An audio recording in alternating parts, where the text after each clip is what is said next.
Welcome to the second session on services marketing with a practical approach.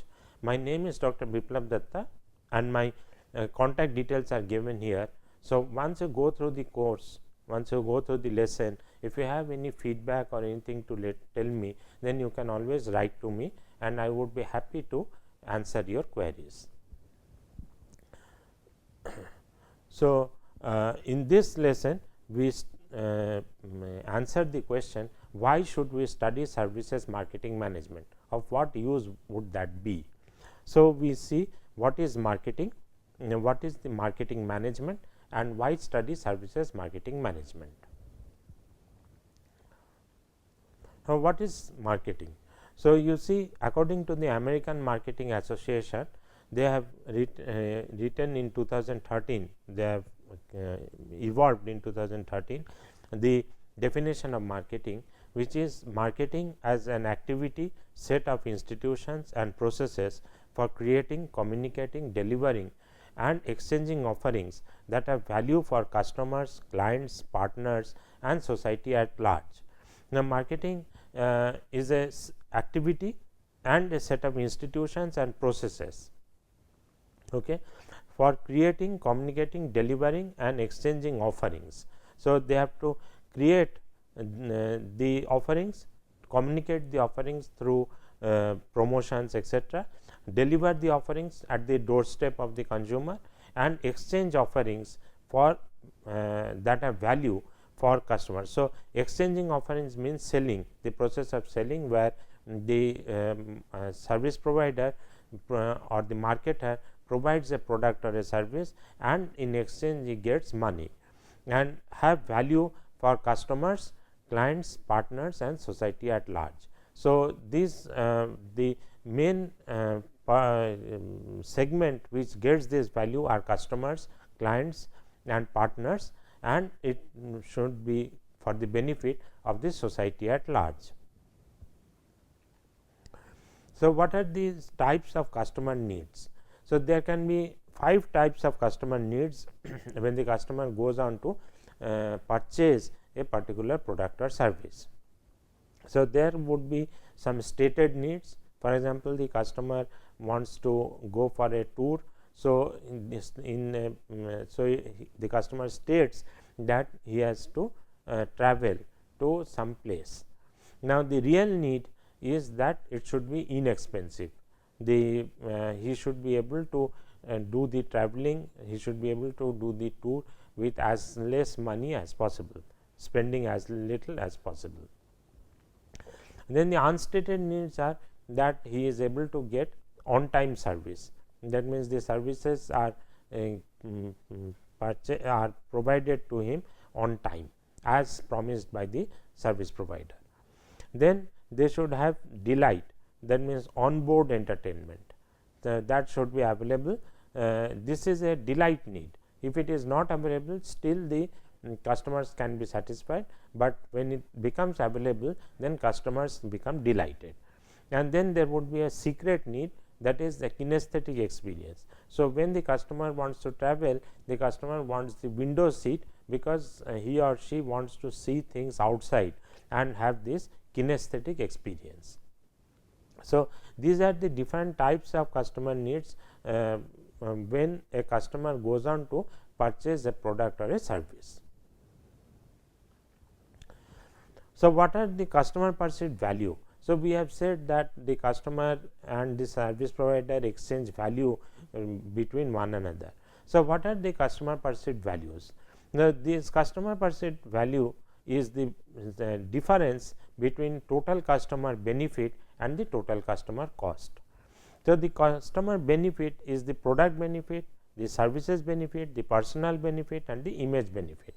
So, they get benefit out of the product, they get benefit out of the services, that is the intangible products, they get benefit, personal benefit, that means they get some benefit for their own persona, and the image benefit, that means they get the benefit of the image.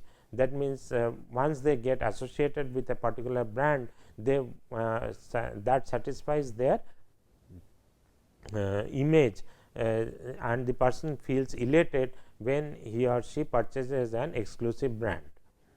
Then there is the total customer cost. So, that consists of the monetary cost, the time cost, the energy cost, and the physiological cost, the psychological cost. So, the monetary cost means the customer has to pay something for getting the benefit, he has to spend time. So, that is another cost. He has to spend energy to purchase this product or the service, and then he has a psychological cost. That means he has to go somewhere, he has to stand in a queue, he has to wait, and he has to thereby purchase the service. So, all this is part of the psychological cost. Now, coming to what is marketing management. So, we have seen what is marketing. Now, we want to know what is marketing management. So, Professors Kotler, Keller, Koshy and Jha in their book published in 2009, they have defined marketing management as the art and science of choosing target markets and getting, keeping and growing customers through creating, delivering and communicating superior customer value. So, we have seen that creating, delivering and communicating superior customer value, this is part of marketing. And the art and science of choosing target markets. The target markets means what are the markets whom the customer would like to choose, whom the supplier would like to choose. So, those kinds of markets are the target markets, and they want to get, keep and grow customers. That means, first of all they want to acquire customers, then they have to keep those customers, and finally they have to grow the number of customers who purchase their product or service. So, it is the art and science of choosing target markets and getting, keeping and growing customers. So, that is what is marketing management. Now, management actually means planning, monitoring and controlling all aspects of the activities of an organization, so that the activities are carried out as per plan in order to attain organizational objectives. So, management means that you have to plan the activities, so that the customer is able to purchase, and so that the customer is able to enjoy the benefits, and this plan has to be monitored regularly and has to be controlled, so that all aspects of the activities are carried out as per plan and in order to attain the organizational objectives. So, the organizational objectives are not only satisfaction of the customer, but also the earning of profit by the organization, in order that the employees of the organization and the shareholders of the organization, they get benefit out of the service that they are selling.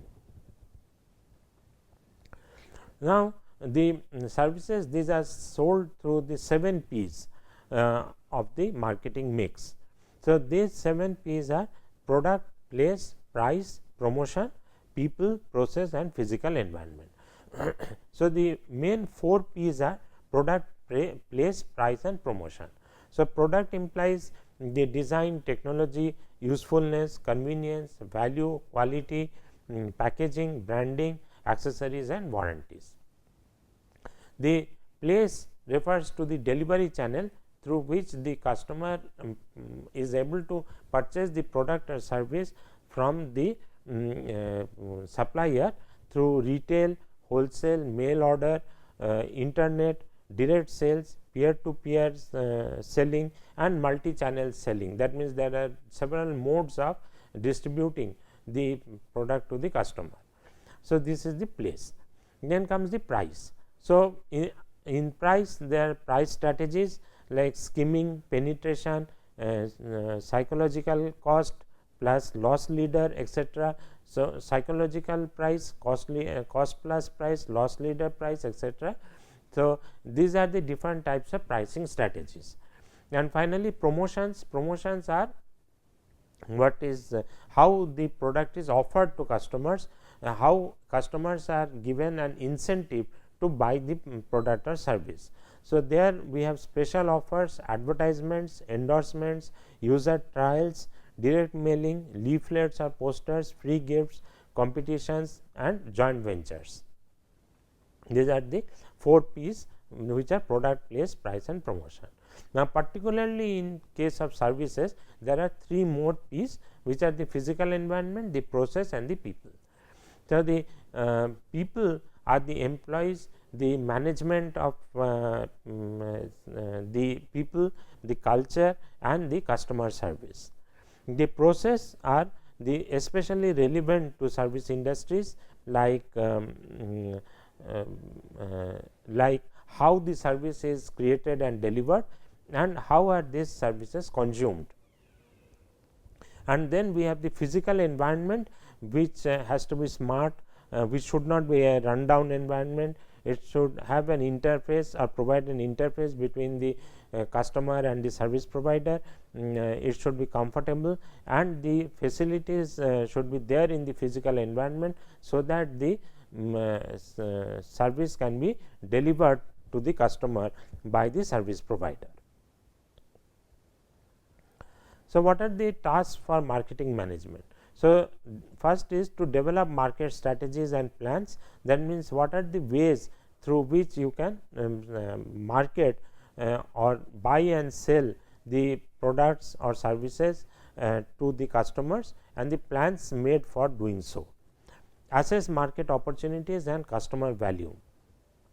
So, they have to assess the opportunities in the marketplace, and they have to assess, the service provider has to assess what kind of value the service provider can provide to the customer. Then the service provider has to choose the value. That means, what am I going to give the customer, what value does the customer get from me, that is the choosing the value.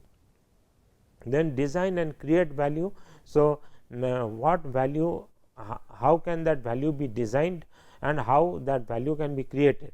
That means, how can the services be created and how they can be provided to customers. Then deliver value, that means in what ways the service can be delivered to the customer, whether the customer has to come to the service provider's premises, or whether the service provider, like a paramedic, has to visit the place of the customer, visit the house of the customer to for any kind of test like blood test, etc. So, how the value would be delivered to the customer. Then comes the communicating value, that means how the customer will come to know about the value that is being delivered by the service provider or by the producer to the customer. So, that is how the value is to be communicated. Then there is sustaining the growth and the value. So, it is not only the creating, delivering and communicating value for the first time, but the same process has to go on again and again for the survival of the organizations, and that is why it has to sustain the growth and value. So, it has to go for branding of these services, it has to go for new service development, it has to go for customer relationship management. So, with all those the service has to be sustained, the service provider has to sustain its own growth and the value that it delivers. So, what are the different types of marketing in service industries? So, Kotler, Keller, Koshi and Jha, they have written about these types of marketing in service industries. So, here we have the triangle with the company at the top and the employees and customers making the two other vertices of the triangle. So, the customers get the information from the company through external marketing, through advertisements, etc., and the employees, they get information from the company about internal marketing. So, the company actually markets the products and services to its employees, so that the employees become educated about the service that the company wants to provide, and then the employees and the customers, they interact amongst each other. They are brought face to face with each other, so that the employees can provide the product to the customer through interactive marketing. So, examples are the cleaning or maintenance services, financial services, restaurant industry. So, these are the different types of services which the company provides to customers through external marketing and to the employees through internal marketing, and then employees provide the services to the customers through interactive marketing. So, why study services marketing management?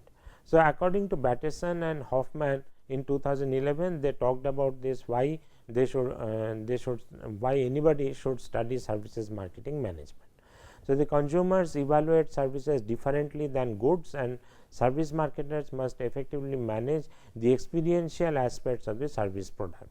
So, goods are just bought and then they are used, but customers what customers buy from services are the experience, and so the consumers evaluate the services differently because they have to evaluate the experience that they get from the marketers, who have to effectively manage the experiential aspects of the service product.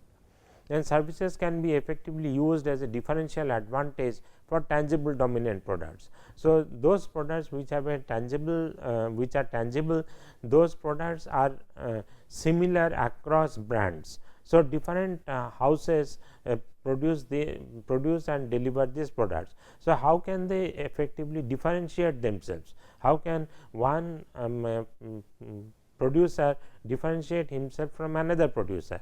So, one good possibility, one good way is to provide services along with the tangible products.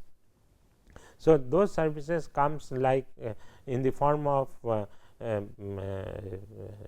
customer services, that is throughout the time when the customer purchases the product, like a car. If the customer wants to buy a car, then he is provided free test rides. So, that is a kind of service which is provided during the purchase of the car, and then after sale service is also provided, so that customers are able to enjoy the tangible dominant product after the product has been sold to them. The growth of the global service economy in terms of contribution of the GDP has also increased dramatically. So, globally the services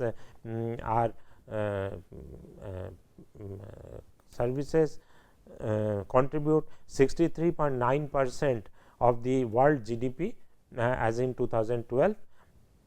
So, it has been continuously growing, and you see that a major chunk of the GDP is provided by the services in the economy, world economy.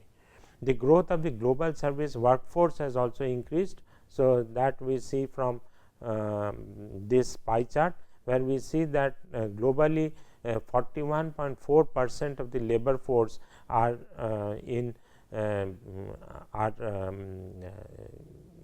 engaged in providing services.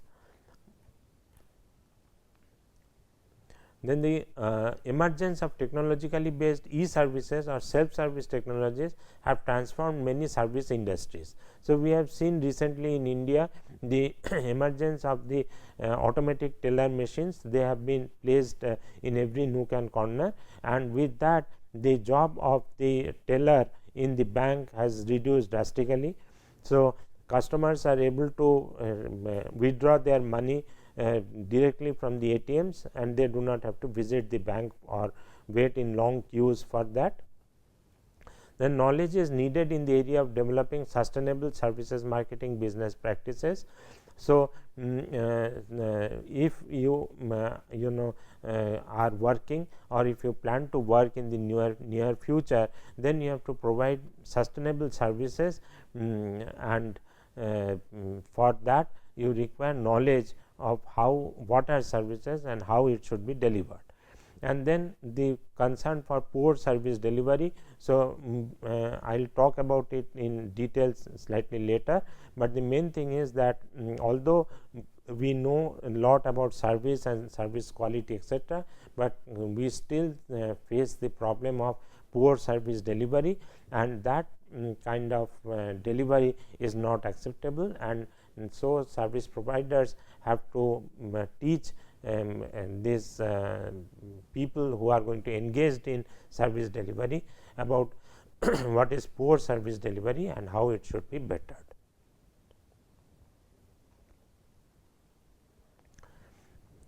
So, although world over the services are providing 63.9% of the GDP, and agriculture is providing only 5.9%, and industry is providing 30.2% of the GDP.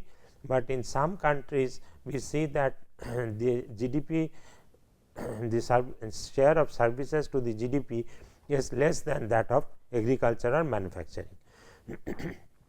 Such countries are Algeria, Angola, Liberia, Thailand, Vietnam, Yemen, etc. And here we see that the agriculture and manufacturing share of the GDP is more than that in the services.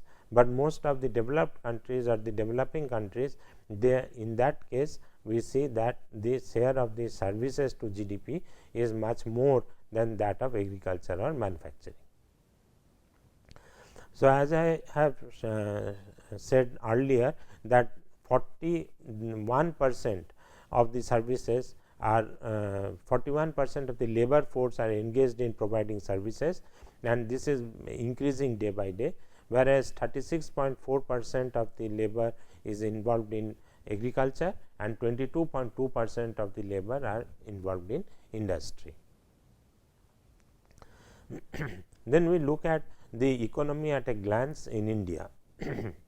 So, there we see that the real GDP growth which is shown by the blue and red line. So, this GDP growth has decreased from 2010-11 to 2011-12, this has decreased, and the industry growth, that is the red and the blue triangle. So, this line is that of the delivery by the industry, the growth of the industry, and so that has also fallen from 2009-10 to 2011-12. The agriculture growth which is shown by this green line, and that also has fallen from 2010-11 to 2011-12. But the contribution of services, which is seen by this turquoise line, we see that these services are actually has got enhanced from 2010-11 to 2011-12, and services are contributing the most to the Indian economy. They provide 9.4% of they have seen 9.4% of the growth, whereas the other parts of the economy have shown decline and the rates of growth are much lower. Then we see look at the sectoral growth rates in India. So, we see that agriculture, forestry and fishing, that has grown in the 9th plan, 10th plan and 11th plan from 2.5% to 3.0%. Mining and quarrying, that has increased from 4 to 5.2%.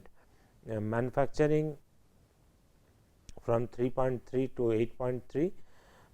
Electricity, gas and water supply, that has also increased from 4.8 to 6.4. Construction has increased from 7.1 to 8.2.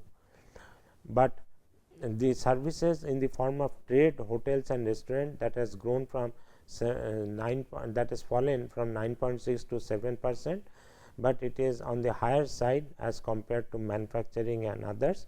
Transport, storage and communications is 12.3, which is the maximum out of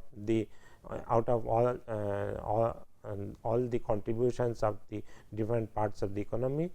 The trade, hotel, etc., transport, communication and storage together, they have provided 10%. Financing, insurance, real estate and business services have provided 11%. Community, social and personal services 9%. So, the total GDP is 8.2, and the rest of the other GDPs are much less than 8.2, but the services are much more. So, the industry has provided the 7.9, whereas services have provided 10.1% of the GDP. So, then we see the projected average annual percentage household consumption of products and services in India. So, whereas in 1995 these white areas are those of services and the gray areas are the products. So, these are say food and beverage, food, beverages and tobacco products, apparel and household products. So, these three we see that the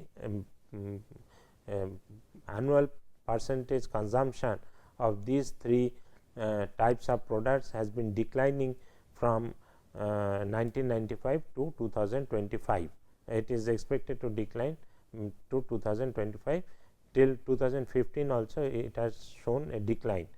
Particularly the food, beverages and tobacco share of the wallet has decreased from 56% to 34%, whereas the services that have increased from this that is the healthcare, education, recreation, communication, transportation, housing and utilities, and the personal products and services. It has decreased from it has increased from 1995 to 2015 and is slated to increase even further in 2025. So, you see that there is a lot of growth in the service sector, and that gives us an opportunity to work in the service sector and to understand this sector well. So, there are rural markets in South Asia.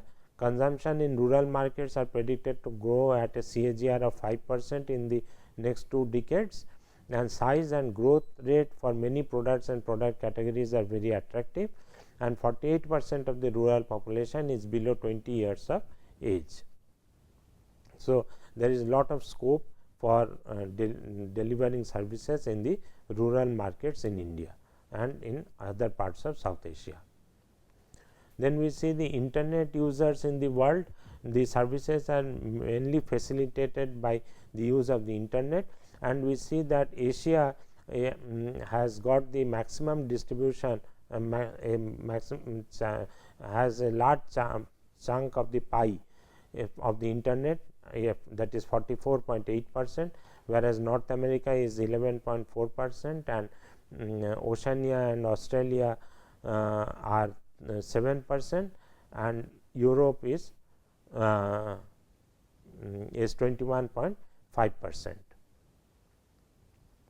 So, the point is that although there are lot of service education and lot of studies on services have been taken, but still in 2010 we find that people are writing about the missing services in the service economy. So, he has cited many examples where a person got his X-ray done